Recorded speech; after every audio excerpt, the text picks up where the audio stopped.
Our story starts off with Jang Sang-woo, our main protagonist, and his problem with not being able to do the things he loves because he doesn't have enough time. He contemplates the necessity of having to do things such as eating, studying, and even things he wants to do like partying with friends and going on dates, which leads him to yearn for having multiple bodies to do such tasks. Sang-woo, in pursuit of this, enters an awakening program to try and become an awakener. The awakening program is a government-managed program that aids people on awakening their skills by exposing them to mana. Sang-woo is part of group number 37, and he enters a portal to find a confirmation window pop up before him.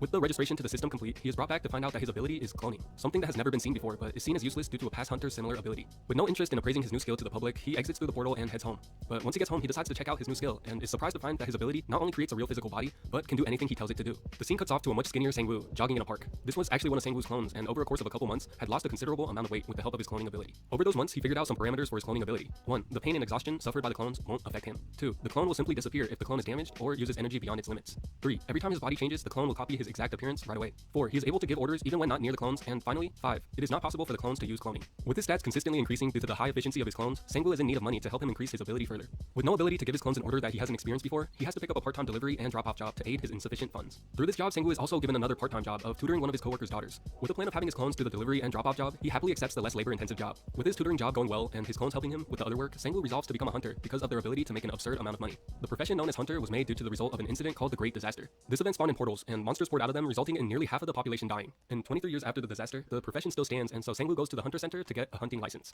Although the test seems to be on the outside very difficult, Sang-woo passes with ease and wonders if the government purposefully makes the test easier so that more people will risk their lives as hunters. With the license exam over, Sang-woo is greeted by Kang Jin-mo of the JM agency, a sort of hunter secretary. He informs Sang-woo of the types of services his company provides, but in the middle of his explanation, Sang-woo gets another pop-up informing him that his cloning skill leveled up, and that now he can summon 2 clones, prompting him to run home. The scene then shifts into a flashback of Kang Jin-mo and his experiences with working in the #1 guild in Korea, the Haesung Guild. The guild is portrayed as being corrupted, and it is inferred that Kang left and made his own guild due to this exact reason. Some time passes, and Kang receives a call from Sang-woo, informing him that he would like to do business with him, much to the pleasure of Kang. They decide to meet up in a coffee shop to discuss Sang-woo's plans of taking up safe hunting jobs. Kang informs him and gives him 2 options for his first job. First, hunting poisonous slimes, which requires full protective clothing due to the poisonous gas and liquid the slimes release. This job is easy, but one would not be able to hunt them for a long time due to the protective clothing melting over time. And second, hunting horned rabbits. Horned rabbits can be hunted for a long time, but it is extremely hard to catch them. Sang-woo likes both the jobs, and Kang asks which one of the 2 he would be choosing. But much to his surprise, another Sang-woo appears before him and signs both the contracts. It is revealed that the one Kang was talking to in the beginning was one of Sang-woo's clones, and Kang is extremely impressed by his skill and is eager to work with Sang-woo. After they settle things, a couple days pass, and Sang-woo and Kang go to the hunter center to get authorization for duplicate access to the hunting grounds. He needs this due to his plan of hunting in both grounds at the same time. This is solved without a hitch, and the 2 make their way to the hunting grounds.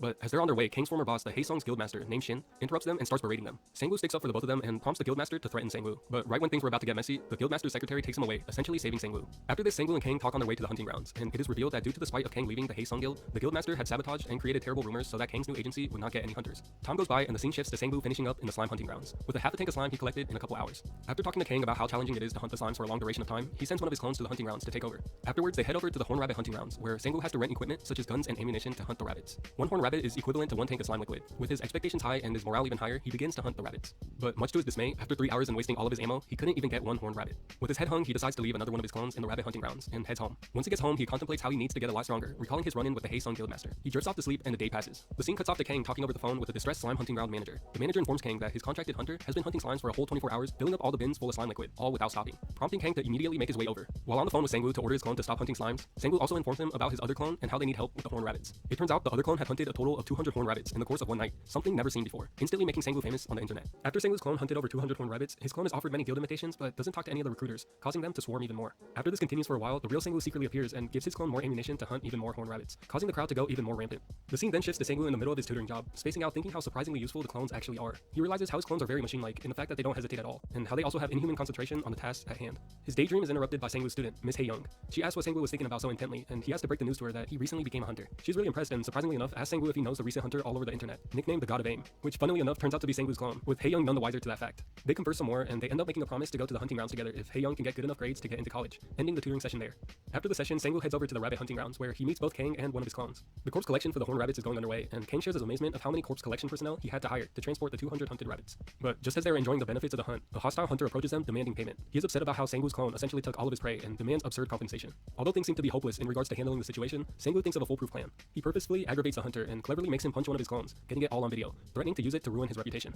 This plan is successful, and the hunter has no other choice, so he leaves frustrated. After the run-in with the hostile hunter, the trio are seen at a coffee shop, discussing how the thug that they just confronted most likely was a member of the Haesung Guild. They discuss how the Haesung Guild likely sent one of their members to harass a new member of Kang's guild, and Kang is very distressed by it, apologizing to Sang-woo. But Sang-woo doesn't mind it at all, and firmly stands with Kang, even developing another foolproof plan to get stronger a lot quicker. The plan involves going into the hunter market, a departmental store that has everything a hunter would ever need. In the hunter market, they buy things such as armor sets for the clones, and even weapons. But what they really came there for was the familiar skill. The familiar familiar skill, if used, enables the user to share their senses and vision with their summons and pets. The methodology behind his plan involves him sending his clones off to training, and him using the familiar skill to essentially learn the movements alongside them. Yeah guys, I know, it's getting pretty complicated, but bear with me. Sengu ends up getting the familiar skill, and he sends his clones off to train in both martial arts and shooting practice. His plan is a massive success, and he can now essentially copy what his superhuman clones can do, thus making him superhuman as well. While sharing senses with his clones, his body receives all the fatigue the clones would experience, so he sits down at a bench to recover. But as he is resting, someone calls his name. He turns and is surprised to see that it's his student Hae-young walking home from studying. They talk about various things, but as they are talking, the thug that approached him at the Horn Rabbit hunting grounds looks at them from afar, with two other thugs planning to get back at him. While the thug was explaining how he was getting blackmailed by Sang-woo to his superior, they happen to see Sang-woo, so the thugs go up to both Sang-woo and Hae-young with ill intent. They proceed to threaten Sang-woo and demand he delete the video he took. After Sang-woo doesn't comply with the thugs, they proceed to gang up on him, and they get into an all-out fistfight. But using his newly acquired knowledge and the senses he gained with his plan with the familiar skill, he puts up a good fight against the three thugs. But things end up escalating so much to the point that Hae-young has to step in and help Sang-woo, using her own awakened powers, which gives Sang-woo enough time for his clones to come help. The three thugs are taken care of, and because of all the exhaustion from the battle, Sang-woo passes out. The scene shifts into Sang-woo and Hae-young talking about how the famous hunter all over the internet was one of Sang-woo's clones, much to the surprise of Hae-young. They talk for a little more, and Sang-woo promises again to Hae-young that they will go out to dinner because of her help in the previous fight. The two part ways, and the day ends. A whole month passes, and Sang-woo's abilities have become increasingly more overpowered. He can now use a handgun effectively, and he even leveled up enough to the point to get a third clone. After sending his clones out to level up even further, he thinks of another plan to watch hunting videos to gain even more knowledge about the strategies of taking on various monsters.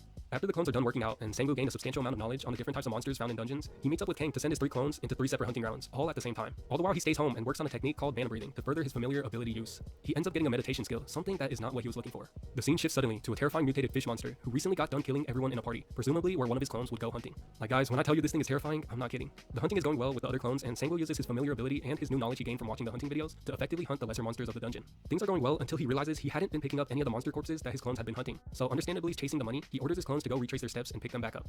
But one of his clones comes across a bunch of fish corpses that he hadn't hunted.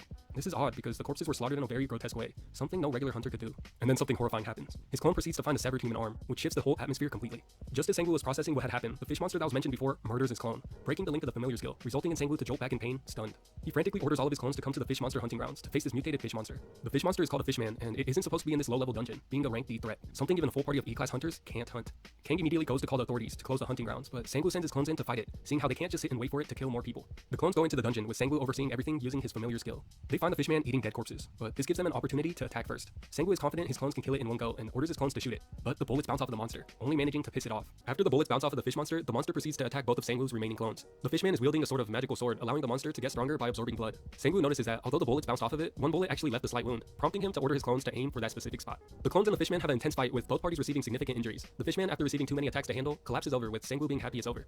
But it's not over quite yet. Just when he took his eyes off of it for a second, the fishman disappears, and its bloody footprints indicate it's making its way to the portal back to Earth. The scene shifts to the other side of the portal, where many hunting ground personnel, along with Kang, are waiting for both Sang-woo's clones to make it back and higher level hunters to help defeat the fishman. The hunting ground personnel see the monster sprinting towards the portal and proceeds to open fire. But unfortunately, the monster makes it through the portal. One of Sang-woo's remaining clones is then seen throwing his knife at the monster, but it bounces off of it. And just as things seem to be hopeless, the real Sang-woo catches the ricocheted knife and in midair stabs the fishman in the head, killing it. The scene shifts to a Hunter Association hunter, confirming that he had made it to the hunting area where the fishman was found. He is shocked to see that the fishman had been taken care of, and is even more surprised to hear that an F-class hunter killed it. He notices that Sang-woo's attacks were all focused on one wound, concluding that that's how he dealt that much damage to the D-class monster as an F-class hunter. He questions how he was so accurate in shooting a moving target and puts Sang-woo on his radar. The hunter is then seen entering the portal to check if there are any more rogue monsters, ending the encounter there. Sang-woo, after defeating the fishman, levels up a lot, and he even gets a couple new skills such as the sprinting skill, shooting skill, regeneration skill, and even a smite skill. His clones are seen hurt but recovering well, and he explains he has a cooldown for summoning them again to heal the injuries, so he opts to wait it out. Sang-woo notices that several items have dropped from defeating the fishman, including the short sword that the monster was wielding, which can absorb blood to get stronger. But one other item was dropped along with it. It's a low-class jewel, but Sang-woo mistakes it for a rare item, causing him to have high expectations. But Kang has to break the news to him that it's just a cheap low-class item, because it has the potential to have harmful side effects, including turning the user into a monster. Remember this item, it might or might not be of use later.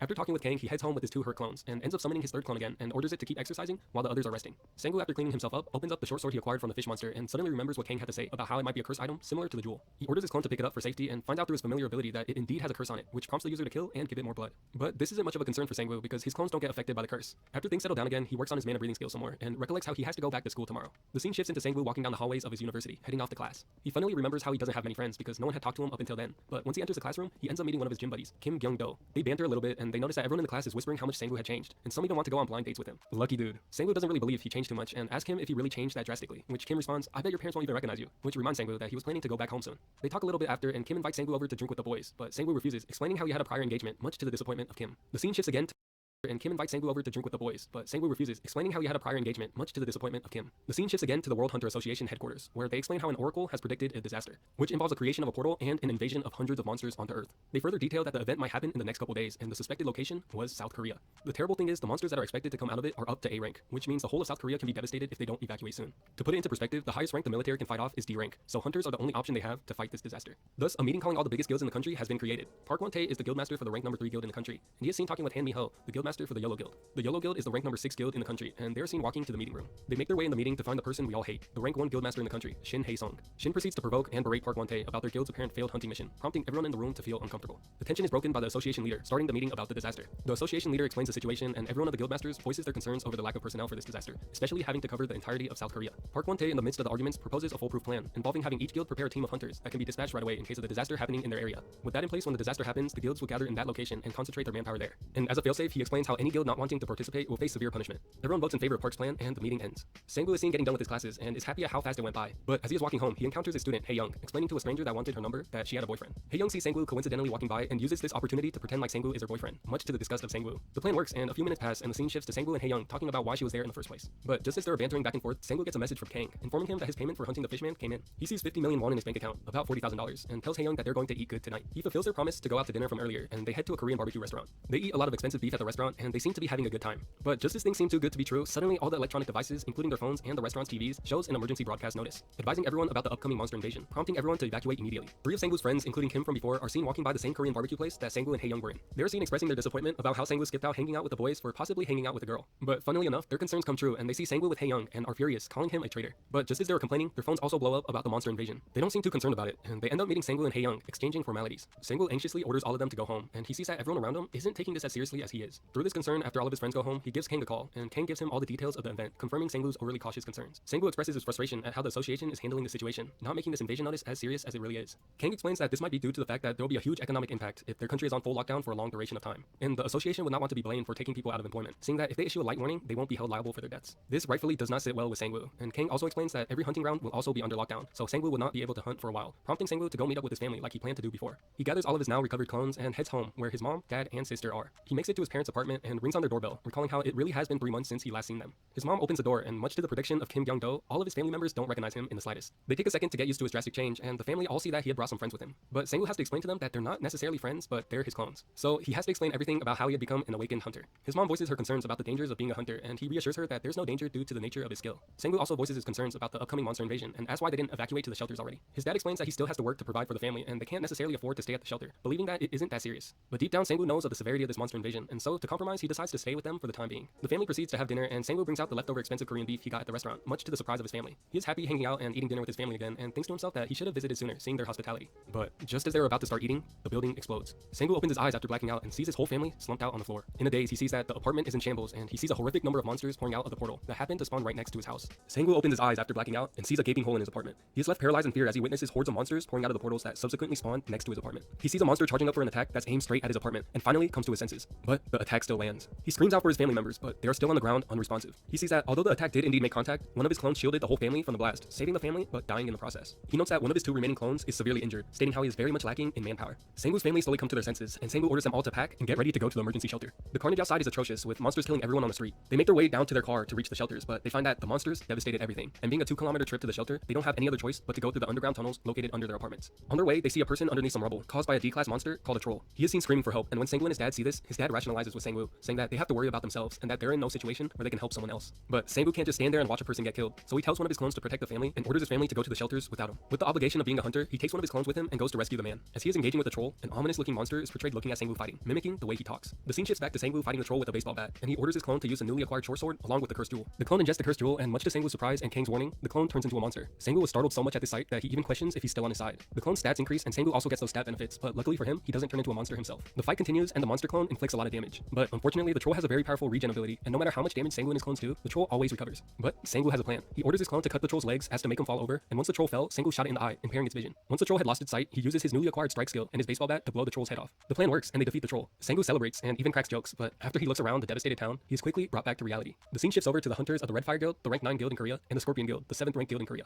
They are seen fighting off the monster swarm, but are treating it more of a cash grab rather than earnestly wanting to help the people. A military aircraft is seen dropping off Park Won-tae, our favorite character. He is seen ordering his men to evacuate the survivors since the other guilds are prioritizing prioritizing getting loot that the monsters drop. He is disgusted by the greedy guilds and takes it upon himself to personally help the remaining survivors. He subsequently sees Sengu and his clone fighting off the hordes of monsters coming at a group of civilians. They are enduring well, but Sengu is quickly losing energy and exhausted himself greatly. A bird-like monster is seen hurling an attack at the citizens, and Sengu's remaining clone ends up sacrificing itself to protect them. But just as Sengu is about to get attacked by the monster as well, a massive tiger monster kills it. The tiger monster is dead set on killing Sengu, and Sengu sits defeated, ready to die. But just as he was about to get murdered, Park Won-tae steps in and kills the monster in one strike, decapitating it, showing the sheer difference in strength between Sengu and a top-level hunter. The scene shifts again to the shelters where Sengu's mom, dad, sister, and clone are. Sengu's sister screams at his clone to let go of her and expresses her concerns for Sengu's safety. But being ordered by Sengu, the clone won't let her go. Her dad calms her down and the situation settles. But just as the concern subsided, a voice came from outside the shelter door, banging on the door and pleading for the people in the shelter to let them in. The people in the shelter converse amongst themselves and come to a consensus that the person behind the door must not know the password. Using a camera, they see a silhouette of a person behind the door, and Sengu's sister thinks it's Sengu. She's excited to see her brother safe and opens the shelter door. But what she sees next is traumatizing. The monster mentioned earlier is seen using a dead body as a puppet, effectively tricking everyone into dying. The monster is seen eerily thanking Sengu's sister for letting it in, and the panel turns black. The people of the shelter are seen running away in fear, and Sengu's clone attacks the monster, only to have his dagger break on impact. The monster, with its sharp, knife-like appendage, stabs through the clone, and sadly hits Sengu's sister as well. Emergency protocol kicks in, and the shelter's doors begin to close. Sengu's clone sees this and throws itself at the monster through the door, sacrificing itself. The scene shifts back to Park Won-tae and Sengu. Sengu is in shock seeing how strong this person was, but Park extends his hand and helps him on his feet. They converse a little, and Park is really impressed with Sengu, and he asks what his skill is. But right when Sengu was about to tell him, he senses a link with his remaining clone being severed, and immediately goes over to the shelter, having no other choice but to wield the cursed short sword. Sengu's sister lays dying on the floor of the shelter, and his parents cry and plead for somebody to help them. The monster tears the door open, and the survivors all lose hope. But just when it was about to attack, Sengu comes out of nowhere to rescue them. He sees his sister dying on the shelter floor, and he goes crazy. With the fuel of the sight of his sister and the curse of the short sword, he transforms into a monster himself and starts to attack the monster. He sustains substantial wounds, but manages to fight it off long enough for Park Won-tae and his rescue squad to come help. The healer sees Sengu and exclaims how he's in critical condition, but even through the pain, Sengu pleads for them to save his sister first. Park Won-tae faces a monster, and Sengu, due to losing too much blood, loses consciousness. The scene shifts to the leader of the guild association, defeated as he hears the news about the ongoing monster invasion and how severe the situation actually is. He has a flashback with his run-in with Shin Hae-sung, the person we all hate. Hae-sung is seen persuading the guild association leader into not adequately evacuating the population, saying how if the monster invasion doesn't occur, then the association leader will be the one to blame for taking thousands of people out of their jobs, potentially putting his job at risk if this happens. Hae-sung coldly states how if he chooses to hide the fact of the severity of this invasion, then the people are to blame for not evacuating, taking the blame off of the association leader. Hae-sung is a twisted person and believes that if more people die, then more of the people will depend on hunters, essentially saying how he wants the invasion to cause a lot of deaths for his own profit. The guild association leader, being threatened by him, opted to only issue a light warning, and thus the tragedy that we all know happened because of this one interaction. The scene shifts to Sengu on top of his clone doing push-ups while eating a bag of chips. He demands his clone to work harder, and he explains how his skill is so amazing, being that he doesn't have to work hard at all himself. He rejoices, thinking to himself how he doesn't have to worry about anything for the rest of his life due to his amazing skill. But in the middle of his daydream, he gets a text from Kang saying how he had arrived at his house to pick his clones up. Sengu is planning on sending one of his clones to the hunting grounds, and Kang asks where his other clones are. Sengu tells him that he sent them to do some exercising, and Kang is seen asking Sengu why he doesn't exercise himself, saying how he thinks he'll get a lot stronger faster if he does so. Sengu doesn't really fancy this idea and essentially says, why should I? He is more than complacent with the slow progress he has made so far, even with Kang saying how Sengu with his limitless potential can possibly become the world's best hunter if he uses his skill right. Sengu responds with, I'm fine being able to handle myself, and this is when the atmosphere darkens. Kang is seen responding,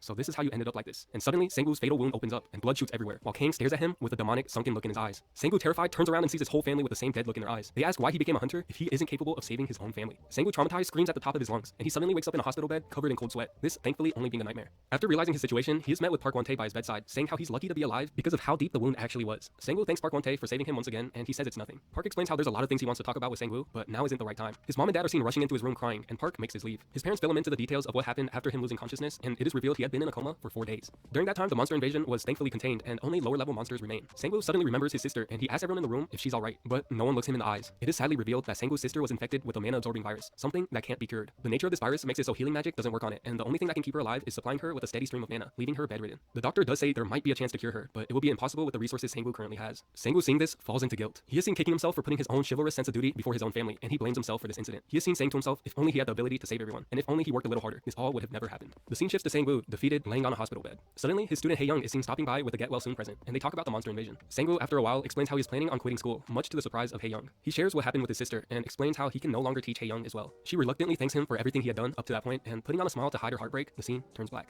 2 weeks pass, and Sengu had miraculously healed his injuries, something that would have normally taken a couple months, much to the astonishment of his doctors. He is seen putting on a suit, and it is revealed he is going to see Park Won-tae about the things he wanted to talk about previously. On the way to meet him, he looks up Park Won-tae on his phone, and is surprised to learn that he is a guildmaster. He makes his way into his building, and he goes up to the front desk, and informs the receptionist that he wanted to meet Park. The receptionist doesn't see any reservations made, and she is a little skeptical seeing that some random person wanted to talk with the guildmaster. But just when she was about to tell him to leave, one of Park's subordinates asks him if his name is Sengu. Sengu is astonished at how massive the person in front of him is, and reluctantly says yes. Getting his confirmation, the man is seen personally escorting Sengu to Park's office. Sengu makes it to Park's office, and they exchange formalities. Sengu thanks him again for helping him, and it is revealed that not only did Park save his entire family and get them to the hospital, he had also paid for the private rooms they used, and even paid for Sengu's sister's hospital fees. All these things considered, Sengu is concerned if Park is going to use these things to blackmail Sengu into being indebted to him, but that is not the case. Rather, Park, through gritted teeth, explains how he needs Sengu's help because his sister went missing along with her teammates during a dungeon raid, something that was hinted at previously. Park explains how he saw a little bit of himself in Sengu and wanted to help any way he could, but doesn't pressure Sengu to help him in return. Rather, after explaining that Sengu with his skill is the only person in the world that can help rescue his missing sister, monster, Park hangs his head and begs Sang-woo for help. Sang-woo, seeing his desperation and seeing how he saved his family and himself multiple times, he happily obliges. Sang-woo asks him how he should help, and suddenly the scene shifts to him in the Canis Guild's training grounds. It turns out there are two reasons as to why Park brought him there. First, Park explains how thanks to his sister's preparations beforehand, her team can survive for approximately 8 months in the dungeon with the supplies they have. And second, the dungeon is such a high level that his sister's full elite team was injured so much to the point that they're not able to escape.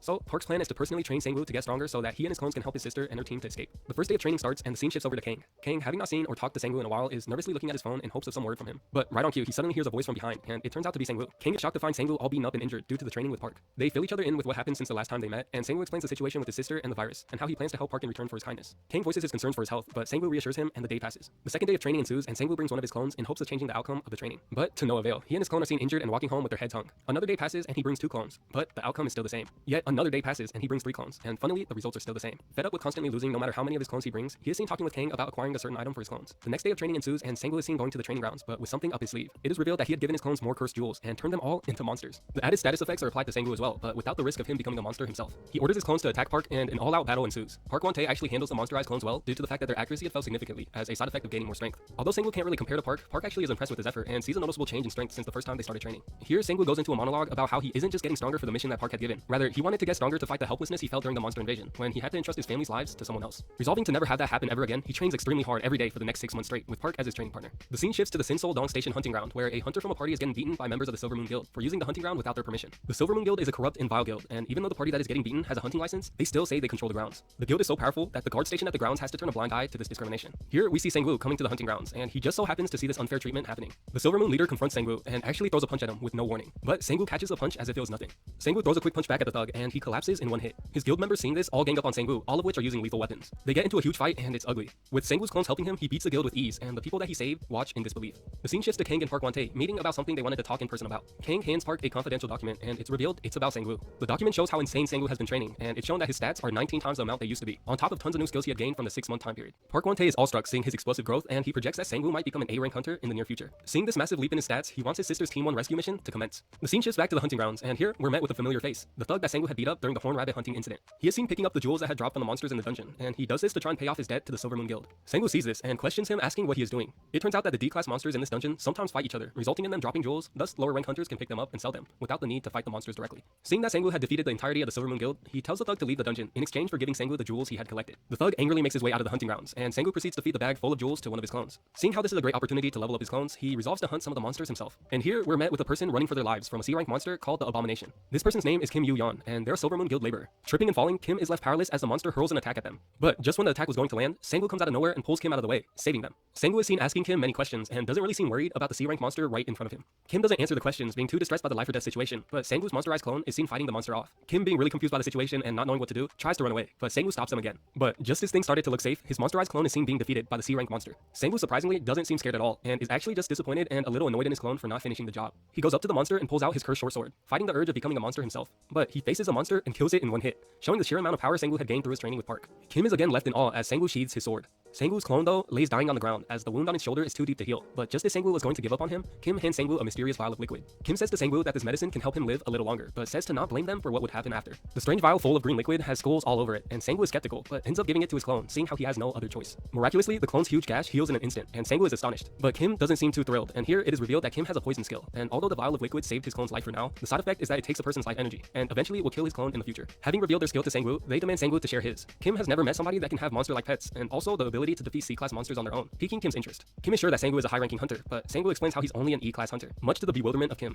They go on to discuss more things, and the panel turns black. Here the scene shifts to the YOLO Guild storage facility, and again we are met with a familiar face in Han Mi-ho, the YOLO Guild master. She is seen talking to the manager of the guild about a weird favor that Park Won-tae asked her to do. It is revealed that they are collecting crates upon crates full of cursed jewels, supposedly to give to Sang-woo. After saving Kim from the monster, Sang-woo is seen questioning her about why she had mentioned the Haesung Guild earlier when they were running away. Kim explains that the Silver Moon Guild is like a minion for the Haesung Guild and basically does all the dirty work for them. Kim states how she's sure that a lot of the people who are hunting in the dungeon right now are there because they got caught up by the Haesung Guild. Sang-woo then asks how Kim got caught up in the dungeon herself, and here Kim has a horrifying flashback of somebody committing not alive in front of them as a child. But Kim quickly comes back to her senses and tells Sang-woo it's none of his business. Sang-woo is left shocked and confused by this, but he doesn't push the matter further. He bids farewell to Kim, but before he goes, he gives Kim his business card and tells her that if she encounters any trouble with the Haesung Guild, she can contact him anytime, and he'll try to help the best he can. He tells one of his clones to escort Kim out of the dungeon, and Sang-woo makes his leave. The scene shifts to Sang-woo fighting off some of the monsters in the dungeon, but here suddenly his monsterized clone coughs up blood, falls over and dies. Sang-woo is shocked, but remembers what Kim said about the mysterious liquid she had given him. He summons his clone once again, and the issue is solved. They go on to continue hunting like nothing happened. But as he is defeating the monsters, this, the Silver Moon Guild members that were beaten by him previously are seen observing Sangwoo from afar. They whisper among themselves how Sangwoo is a monster and he's too dangerous to fight even with their numbers. They go on to opening a secret door in the dungeon, and one of the members explains how what's in there is the sole reason they've been restricting the hunting grounds. He pries open the door and it is revealed to be a science lab, which is used to create an illegal substance called jewel crystals, something made from refined cursed jewels. Its effects are said to be 100 times that of any ordinary jewel, and one tiny bit of it can increase somebody's stats significantly, but at the cost of even more severe side effects. All things considered, using it on humans is way too dangerous. But the thugs go on to introduce a project called DEP, which had found a way to refine this jewel crystal further to make it usable on humans. They revel at the millions of dollars they have in these jewel crystals, and they swiftly close the hidden door as they make their leave. But just as they leave, Kim is seen prying the hidden door open and taking bricks of the jewel crystals and smuggling them out. She sprints out of the dungeon, and the scene shifts to the Silver Moon Guild the next day, furious about having their product stolen from them. One of the members is seen grabbing a guard by his neck and screams at him, demanding him to explain how something like this could have happened. The guard frantically exclaims how the only person that could have done it was Sangwoo, and the panel turns black. The scene shifts to Park Won-tae explaining the Tower of Odin, a S-class dungeon that even the strongest hunters couldn't beat. Countless hunters had tried and tried again to clear this dungeon, but none were able to make it back alive, except for one mysterious hunter called George Lucas. Park goes on to explain that his sister and her team are currently stuck in this very dungeon. It is stated to be a special dungeon, with an entrance but no exit, meaning the only way to escape is to clear the dungeon or by using something like a teleportation skill to return. That is the reason why Sangwoo was scouted by Park Won-tae. Park reluctantly tells the story of his past, and the scene goes into a flashback about the events that led to his sister being trapped in the dungeon. The year is 2005, 5 years after the huge disaster that destroyed the world. A 16-year-old Park Won-tae is seen fighting off monsters as he protects his at the time 9-year-old sister named Park Yuna. It is revealed that his sister had a super special skill which allowed her to create subspace storage, which she could put anything of any amount in there with no drawbacks. Along with Won-tae's strength and her subspace storage skill, they had managed to survive to adulthood. The scene fast forwards to them all grown up, with Won-tae becoming the guildmaster for the keenest guild and Yuna becoming the leader of the best team in it. Here they quarrel about the necessity of going to the Tower of Odin, and Yuna, even though Won-tae is reluctant, manages to persuade him into letting her team try to clear it. She exclaims how using her skill she had made all the necessary preparations, and she assures Won-tae that she will send the team back if they deem it too dangerous. Getting the reluctant okay from Won-tae, they set off to the Tower of Odin. A few weeks pass and the progress reports using telepathy scrolls reveal that they're doing good. But one day as they're doing the normal progress report, the scroll reveals how the whole team was ambushed by an unknown monster, and the team had sustained significant injuries. A teleportation scroll was used, and a member of Team 1 manages to return back, but he is on the brink of death. Through gritted teeth, he reveals that an ultra-powerful monster had suddenly appeared and wiped the entire team out. The last words that his sister had said were, "Sorry, we have failed the mission," and the flashback ends. Park Won-tae explains how from then on he had been trying to recruit countless hunters to help him, but none of them would. But that is until Sangwoo appeared before him. Seeing that all the preparations were now complete, he wants the mission to start. The scene shifts to the guildmaster for the Silver Moon Guild beating up the lower-ranking members for letting their product get stolen. He is furious and enacts revenge on the person who stole it, and demands they find Sangwoo, believing that he was the one who stole the jewel crystals. Here we're introduced with a character called Kang Chung-sung, the vice leader for the Silver Moon Guild, as he is tasked with finding Sangwoo. The day passes, and here we follow Sangwoo and Kang talking with each other about the mission and how they think Park Won-tae is purposefully keeping information from them. They ponder as to why Won-tae would send his best hunters to challenge a dungeon like this, and it begs the question of what Won-tae was hoping to get from it. This talk was interrupted with them stumbling across Kim sleeping in front of the agency building. She wakes up startled, but her stomach growls loudly, and so they decide to discuss things over dinner. She wants to join the JM agency with Sangwoo, and even though she has a weird skill, Sangwoo puts in a good word for her, and so she gets the job. Before Sangwoo leaves for the rescue mission, Kim hands him a couple potions, one for strength and the other for mana, but like you probably guessed, its side effects are deadly. Sangwoo happily takes them, and he summons his clones as he makes his way to Won-tae for the mission. You guys remember how the Keenest Guild was supplying massive amounts of cursed jewels for Sangwoo? Well, the scene shifts to the Silver Moon Guild vice leader stealing them as he burns the whole warehouse down, essentially starting a war with the Keenest Guild and the Silver Moon Guild. The scene shifts to Iceland, the place where the Tower of Odin's dungeon gate is located. Sangwoo is flown all the way there, and he meets with Won-tae and the vice leader of the guild. They go on to explain how the location of where Team 1 disappeared is 40 kilometers away from the entrance. Won-tae hands him 3 teleportation scrolls, just in case of an emergency, and with these final preparations, he sends his clones to the dungeon, while he uses his familiar skill to essentially take over one of his clones' bodies. Using this leveled up familiar ability, he is now able to feel everything and be in control as if he was really there. He and his clones navigate through the dungeon, all the while fighting off weaker frostbats. Due to his clones having defeated many frostbats, the boss monster variant appears, but as if it was nothing, he and his team defeat it with ease. After traversing the dungeon for 13 kilometers, or roughly a fourth of the way to where Team 1 disappeared, they encounter a new, stronger monster. They fight them off as usual, but suddenly the ground under Sangwoo breaks, and an ultra-powerful ice golem appears. It disturbingly grabs one of the lower-ranked monsters and eats it, terrifying Sangwoo.